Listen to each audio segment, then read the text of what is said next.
Akkam jirtan kabajamtoota hordoftoota miidiyaa madda nageenyaa kanneen biyya alaa biyya keessa teessanii nu daawwachaa jirtan marti bakka guyyaa har'aa waliin geenye isiniin jechaa oduu har'aaf qabannee dhihaanne isinitti muunkaasiif faana turu'anii jirsoo wallooti. Oduu keenya jalqabaatiin kaaba Oromiyaa godina Walloo aanaa Harxummaa Fursee kan taate magaalaa Cirrattii keessatti humni addaa Amaaraa ganda keessa deemuun qotee bulaa Oromoo jumlaan hidhaa jiraachuun barame. Bal'ina isaa Umar Saba waan qindeeffate qaba. Humnoonni Amaaraa godinicha keessa bobbaafaman uummata dararuu cimsanii itti fufanii jiru. Kaaba Oromiyaa godina Walloo aanaa Harxummaa Fursee magaalaa Cirrattii keessatti liyyuu haayiliin Amaaraa uummata dararaa jiru. Humni addaa Amaaraa ganama kana namoota hedduu mana barumsaa fi bakkoota garaagaraatti hidhanii namoota muraasa kan gadhiisanii turanii fi namoota biroos dabalatee magaalaa Cirrattii keessa deemuun uummata guuraa jiraachuu jiraattonni madda nageenyatti himani. Humnoonni addaa Amaaraa kun kan ganda keessa deemee uummata yoo hidhu kaanis kottaa walgahii bahaa jaalala nuuf qabdan ibsadhaa jechuun yoo uummatatti dubbatan uummanni bahuu didnaan kaabineen aanichaa namoota dirqamaan guurtee baasaa jiraachuu dubbatu maddi keenya gabaasa nuuf laate. Akka namni bilbilaan dubbifne jedhutti humni addaa Amaaraa kun kaleessa aanaa Harxummaa Fursee ganda hadhoo bu'uun bulchaa gandaa manaa dhabanii jennaan shanetu fuudhe shaneen sin keessa jira fidaa jechuun uummata doorsisaa kan jiranidha. Ammas uummanni keenya of eeggannoo godhaa sababa kanaan wal qabatee miidhaan isin irra gahuu mala jechuun dubbate maddi keenya garasii dubbisne. Godina Shawaa Lixaa keessatti waraanni murna bilxiginnaatiin hoogganamu ajjeechaa jumlaa uummata nagaa irratti raawwachaa jiraachuun dhaga'ame. Bal'ina isaa akka itti aanutti isiniif dhiyaata. Godina Shawaa Lixaa aanaa Abuuna Gindi Baraatitti waraanni faashistii Abiy Ahmad ajjeechaa jumlaa yoo raawwatu mana gubuu fi qabeenya uummataa saamaa jiraachuun beekame. Waraanni murna bilxiginnaatiin hoogganamu kun Oromiyaa bakkoota garaagaraatti ajjeechaa suukanneessa uummata nagaa irratti raawwachaa jiraachuu irra deddeebiin isiniif gabaasaa turuun keenya ni yaaddatama. Guyyaa kaleessa jechuun gurraandhala 16 bara 2022 waraanni murna bilxiginnaatiin hoogganamu kun godina Shawaa Lixaa aanaa Abuuna Gindi Baraatitti namoota nagaa 9 yoo ajjeesu manaa fi qabeenya uummataatis abiddaan barbadeessee jira. Godina Shawaa Lixaa aanaa Abuuna Gindi Baraat ganda Dagaagoo Bitee jedhamu keessatti namoonni nagaa 9 haala suukanneessaa ta'een ajjeefaman. Namoonni waraana faashistii Abiy Ahmad kanaan ajjeefaman kan ammaaf maqaan nu geessan armaan gadii kana.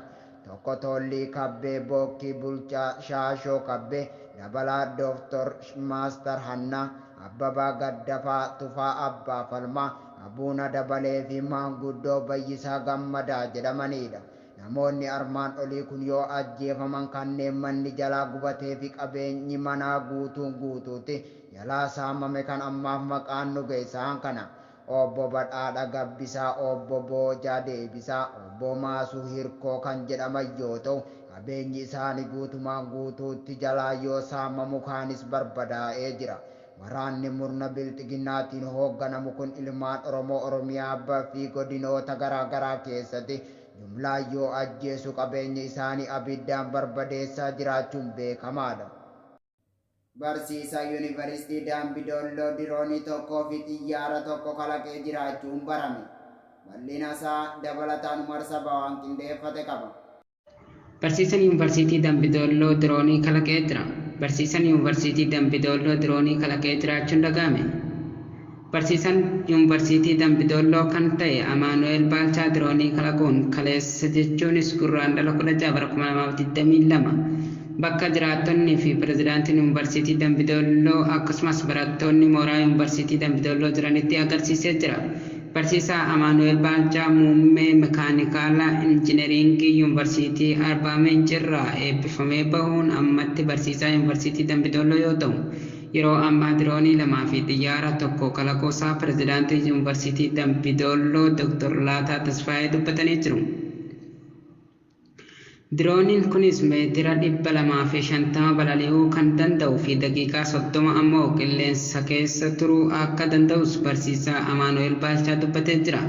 Yuunivarsiitiin Dambidoolloos kalaqaa irratti xiyyeeffannoo guddaadhaan akka hojjechaa jiruu fi laaboraatoorii adda addaa qopheessuun meeshaalee hojii kalaqaaf barbaachisan bituun barattoonni fi namoonni dandeettii kalaqaa qaban akka hojjetaniifis tumsa jira jedha Dr. Laataa Tasfaayee.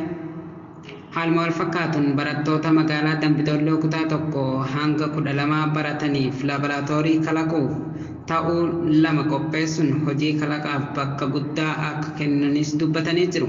Yuunivarsiitii Dambidollootti yeroo ammaa kana barsiisaa Amaanu'eel Baalchaa dabalatee barattoota yuunivarsiitii 9 fi barattoota iddoo biraatii dhufan 3 hojii kalaqaa adda addaa hojjetaniin bu'a qabeessa ta'aniif beekamtiin kennameefii jira. Barattoota Oromoo dandeettii gurguddaa akkasii qabaniif abdii Oromiyaa boruu ta'an kana uummanni Oromoo jajjabeessuu qaba. Itoophiyaatti namoonni labsii yeroo muddamaatiin hidhaman hatattamaan akka hiikaman US fi Koomishiniin Mirgoota Namooma Itoophiyaa gaafatte. Bal'ina isaa Said Dawwee waan qindeeffate qaba. Itoophiyaatti namoonni labsii yeroo muddamaan hidhaman hatattamaan akka hiikaman US fi Koomishinii Mirgoota Namummaa Itoophiyaa gaafate. Mootummaan Itoophiyaa labsii yeroo muddamaa kaasuun isaa hojii sirrii fi qaama furmaata golooma siyaasaa biyyattii ta'uu kan ibse mootummaan US garuu tarkaanfii kanatti aansuun namoonni wayita labsichaa ture hidhaman hatattamaan hiikamuu qabu jedhe.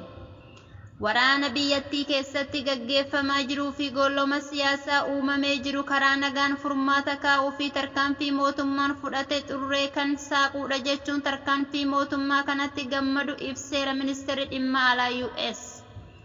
Labsii yeroo muddamaa kana keessaa hidhamanii kanneen osoo himannaan irratti hin banamin mana hidhaa jiran hatattamaan hiikuun tarkaanfii itti aanu ta'uu qaba jedhe ibsi kun. Hidhaan akkanaa yoo dhaabbate mariin biyyaalessa hundaa hirmaachisaa fi bu'aa qabeessa ta'ee dhugaatti jiraachuu danda'a jedhe ibsichi. Mootummaa US Itoophiyaa keessatti waraanni hatattamaan akka dhaabatu gargaarsi namummaa danqaa malee akka dhaqqabu akkasumas dhiitaan mirga namummaa akka qoratamu gochuuf qaamolee dhimmi ilaalu hunda waliin dhaabbachuu itti fufuu jedha ibsi kun. Koomishinii Mirgoota Namummaa Itoophiyaas Paarlaamaa Itoophiyaa labsii yeroo muddamaa kana osoo yeroon isaa hin xumuramin kaasuun sirrii ta'uu ibse. Mootummaan labsiin kun mirga namummaa irratti miidhaa guddaa qabaachuu hubatee keessaansuu waan jajjabeeffamuudha jedhe ibsi Koomishinii Mirgoota Namummaa Itoophiyaa. Koomishinichi namummaan yeroo labsiin kun ture hidhamanii hanga yoonaa manneen hidhaa biyyattii garaagaraa keessa jiran hatattamaan akka gadhiifaman gaafateera.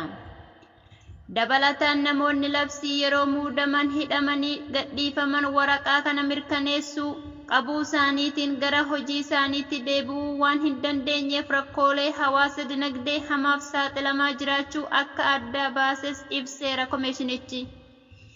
Kanaafuu namoota mana hidhaa turaniif ragaan mirkaneessuu akkasumas ragaalee barbaachisoo biraan hatattamaan akka banameef namoonni hidhaatti gadhiifamanii gara jiruu isaanii idileetti akka deebi'aniif haalli mijachuu akka qabu koomishiniin kun gaafateera.